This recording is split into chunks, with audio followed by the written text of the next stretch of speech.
Hi there, my name's Toby, and on this video I want to share a little body hack, a way of using our hip joint to make life easier. And now this is little known. What I'm doing is I'm pulling my hips backwards to help me lift the leg up. I'm creating a lever out of the hip joint itself.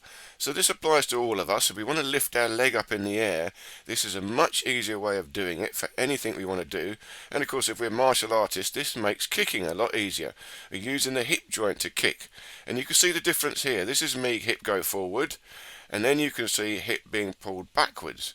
Now what happens is when you pull the hip backwards, you're also using the psoas muscle. And this is the muscle that levers you in half. It's the same one that you need to go down into the squat or to sit up in a sit-up position. It's the psoas muscle that levers you right at the hips. So I'm trying to activate the psoas muscle to lift up the legs. And I'm doing that by pulling in the belly. I've got to pull the navel in, try and pull the hips backwards. So it's not so much lifting the leg up, but trying to pull my leg back at the hip joint. And also stay standing up straight, keeping that natural S-curve in the spine. So I'm holding the chest up and back, pulling in the belly and pulling the hips back to lift up the leg. Now it doesn't matter about straightening up the leg, I'm just concentrating on the hip lever.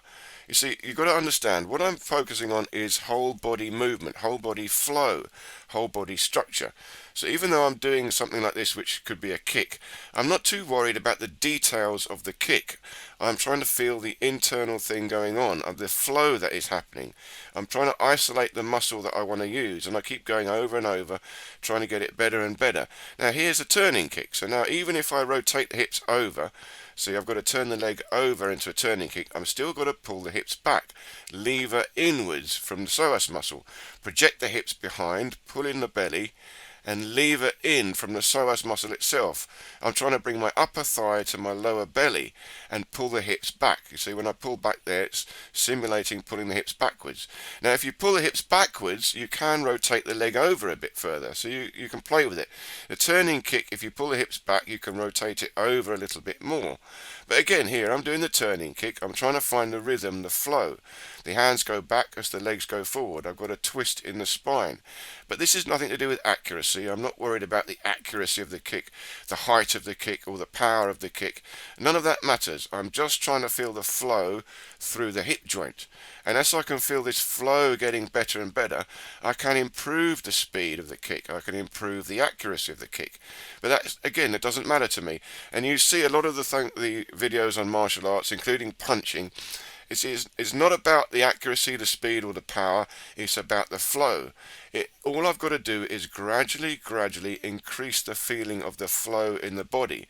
And as that flow gets better, everything gets easier. The movement gets easier and easier. And because the movement gets easier, I can be more accurate and I can be faster and smoother. But I don't force it. If you force the speed, you force the accuracy, you tend to get lost in the movement. It's not the movement, it's the internal flow. That's what I'm working on. And so this is why I'm not too worried about exactly what I'm doing. I'm trying to feel it inside.